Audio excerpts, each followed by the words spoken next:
alam nyo ba na halos kulang-kulang 1,000,000 ang presyo? Ito ay si Guangkong, God of Wealth. Meron siyang stamp na 999 pero kailangan nating ikumpirma kung totoo nga bang legit itong si Guangkong. Guys, konting kaalaman lang about kay Guangkong. Si Guangkong, eto guys, meron akong Guangkong. Konting kaalaman guys, si Guangkong ay God of Wealth. Ang asawa niya, yung babae, si Guangying ay Goddess of Mercy. So eto, meron din akong Guangying nasa taas. Ayan, napagka muna kita Guangkong. Magtestingan muna tayo. Pahinga akong acid.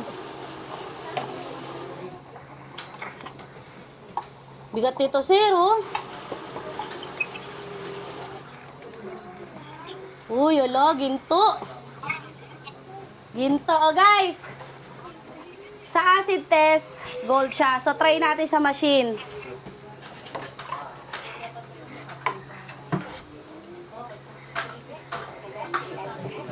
Ayan, 99.99, 24 karat. Grabe, paldo. Tanong ko lang saan to galing, sir? Hong Kong. Sa Hong Kong. Mayroon pa itong pinaka parang frame? Wala. Talagang ganito lang siya. Nabasag. Nabasag. Matagal na po ito sa inyo. Tagal. Inutusan lang ako nung tiyahin ko. Pandagdag ata sa... Pero eto, may idea na ba kayong gold to? Wala pa naman. Wala pa. Sabi kasi niya po, sa iyo ako pumunta ito. Ay, pakilahatis. Oh guys, wala talaga silang idea kung gold ba talaga to or hindi. Galing tong Hong Kong, mayroon tong talagang frame na basag. So yung nabasag kasi 'di ba may mga vlog tayo ng mga gantong mga frame. So ay gantong mga figurine na gold. Si test basado sa machine pasado. So ito na. Ang Guangkong ay totoong ginto. Price reveal. Magkano? Kala niyo, sir? Okay. Ito nga, ikala ko kasi ikala ko may value to eh. Pero ang tagal na nito eh. Wala siya. May dala rin siyang ballpen.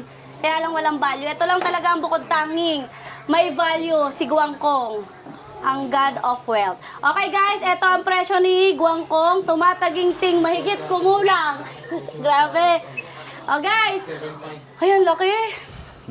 Guys, tumataginting na 858,000. Grabe sir. Gusto ko to itabi kasi mahilig ako sa mga ganito. Yan meron din akong Kaya lang sa akin, fake.